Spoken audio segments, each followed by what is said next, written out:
We need more cowbell! Alright, before I get into our latest arrival here, I just wanted to do something to address some of the problems that I'm seeing coming up with some of you folks that are coming like out of older trucks, maybe the $20,000 to $60,000 range trucks, or if you're going to get into trucking and you're going to buy a truck in that price range to get started. One of the things you need to ask the bank that you're going to get funded with is ask them this question: are you going to report my credit commercially? Because what will happen is when you guys come in and you want to buy a new truck like this one here, and you've made good payments on one or two other used trucks and you've worked hard and earned your way, there's a high likelihood that that bank is not reporting you commercially. So when you go to get funded on a larger purchase like this one here, you're still going to be considered a first-time buyer.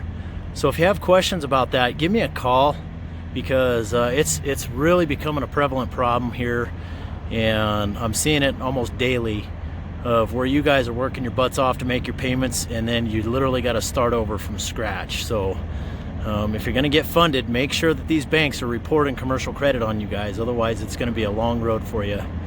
So with that said, I'm going to go ahead and get into this one. I've gotten a ton of phone calls asking about the other Plum crazy purple truck I did with the red frame. You're going to see the finished product on that one here at the beginning of next week when Adid comes out and picks up his new truck. It turned out super cool, guys. But I do have another Plum crazy purple with quicksilver. So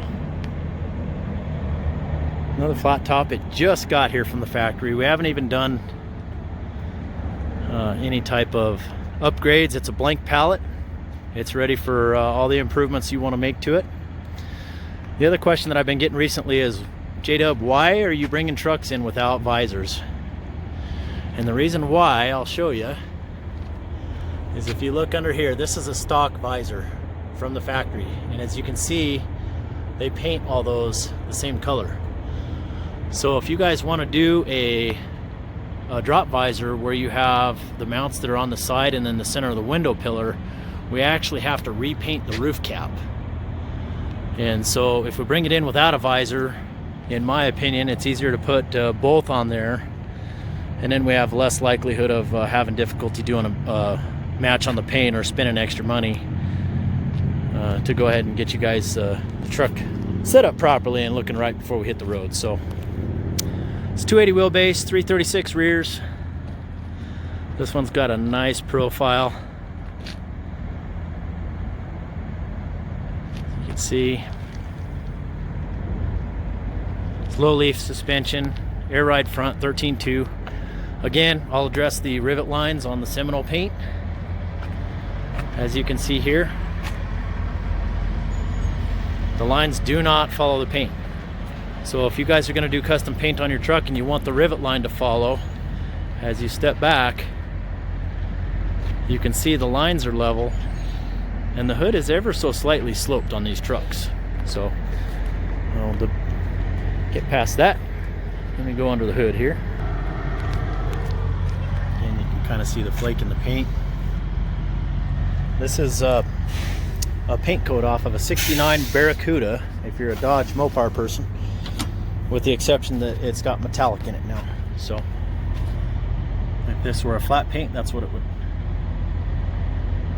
be, is the original Plum Crazy Barracuda. 565 2050. Again, air ride, all disc brakes, all your remote lubes, 60-inch stacks, miter cut, full polish. Another thing you're going to start seeing is these guys. Federal government's forcing us to put them on. The nice part is Peterbilt just bolts them on in such a manner we can clean them up and relocate them in a better situation for you.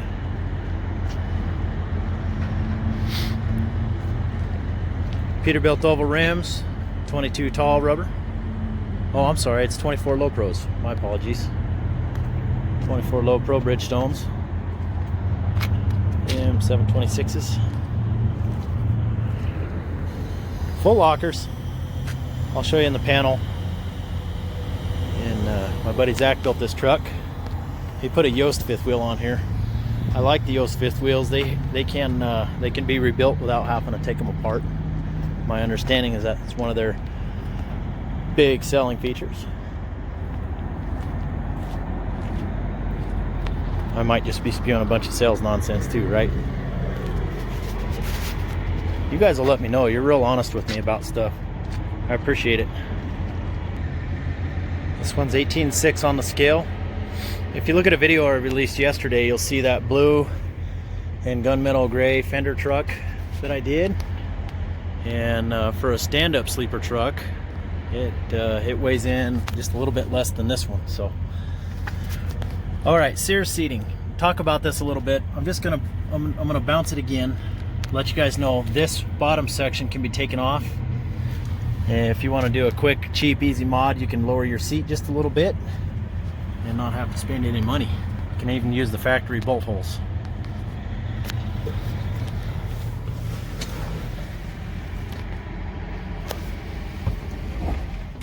A little bit of outside noise there.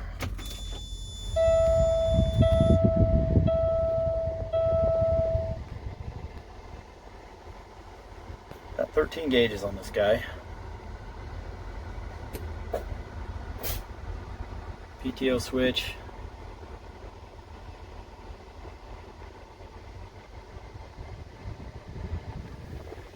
Of course, your standard 8 gauges, of course. This one's got the Arctic Gray Platinum interior.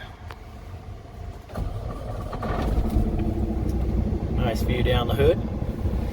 I got a bunch of stand-ups on the way, guys. If you want to know, give me a call. I got copper colored, black, blue, and some other colors that are on their way if you want a 78-inch stand-up sleeper.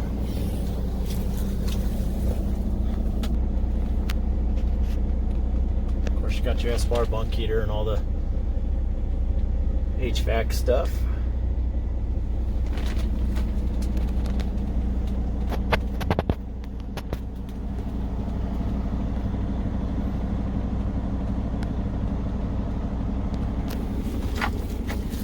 Business center.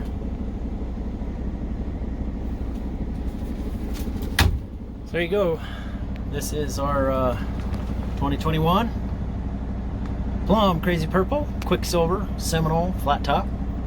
If you guys have any questions, give me a call. 970-518-5520. If you need to make a year-end purchase for tax purposes, please call me as soon as possible. Our inventory is moving along pretty quickly, guys, so we're getting right down to the end as far as being able to do your tax rebates. So give me a call so we can talk about that, okay? Hey, stay safe, everybody. We appreciate you watching. Talk soon.